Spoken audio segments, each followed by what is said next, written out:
നമസ്കാരം, എൻ്റെ പേര് ഗോപിക. ഇന്നിപ്പോൾ ഞാൻ ഇവിടെ എത്തി നിൽക്കുന്നത് വർക്കല പാവനാശത്താണ്. അപ്പോൾ ഇവിടെ ദിവസവും 100 കണക്കിന് ആൾക്കാരാണ് വന്നു പോകുന്നത്. അപ്പോൾ ഇവിടുത്തെ വിശേഷം ഇവിടുത്തെ ആൾക്കാരോട് തന്നെ തിരക്കാം. വർക്കല ബീച്ചിനെ പറ്റി എന്താണ് അഭിപ്രായം? ബീച്ചിനെ പറ്റി നല്ല അഭിപ്രായം തന്നെ. വേറെ ഒരു കുഴപ്പമില്ല. മറ്റുള്ള ബീച്ചുകളെ അപേക്ഷിച്ച് ഇവിടെ വേറെ പ്രശ്നങ്ങളൊന്നും ഉള്ള ബീച്ചല്ല. എടവാനൂസ് എന്നാണ്. അപ്പോൾ എവിടെ വരുന്നത്? ഞങ്ങൾ കൊല്ലത്തുനിന്നാണ്. അപ്പോൾ വർക്കല ബീച്ചിനെ പറ്റി എന്താണ് പറയാറുള്ളത്? വർക്കല ബീച്ച് നല്ലൊരു ബീച്ചാണ്, നല്ലൊരു ടൂറിസ്റ്റ് മേഖലയാണ്.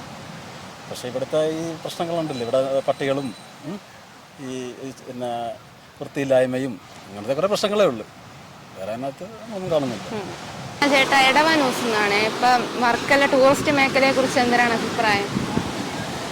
ഞങ്ങൾ ആലപ്പുഴയിൽ നിന്ന് വരികയാണ്. ഞങ്ങൾക്ക് ഇവിടെ ഇന്ന് നല്ലൊരു ക്ലൈമറ്റും നല്ലൊരു വെതറുമാണ്. അപ്പോൾ ഇവിടെ വന്നിട്ട് നല്ല രസമുണ്ട്, നല്ല ബീച്ച് വൈബുണ്ട്, എല്ലാം കൊള്ളാം. നമ്മൾ ഫസ്റ്റ് ടൈമാണ് ഇപ്പോൾ വരുന്നത്. അതെ, ഫാമിലിയായിട്ട് എൻജോയ് ചെയ്യാൻ പറ്റിയ നല്ലൊരു അറ്റ്മോസ്ഫിയറാണ്. വൈബ് കൊള്ളാം, ഇഷ്ടപ്പെട്ടു. സ്ഥിരമായിട്ട് വരണമെന്ന് വിചാരിക്കുന്നു. Okay, thank you. ചേട്ടാ, എടവാനൂസ് എന്നാണ്. ഇപ്പോൾ വർക്കലയെ പറ്റി എന്താണ് അഭിപ്രായം? വർക്കല ബീച്ചിനെ പറ്റി? വർക്കലയെ പറ്റി നല്ല അഭിപ്രായമാണ്. വർക്കല കാഷ്വലായിട്ട് 2 ദിവസത്തേക്ക് വന്ന് നിൽക്കാൻ നല്ലൊരു സ്ഥലമാണ്.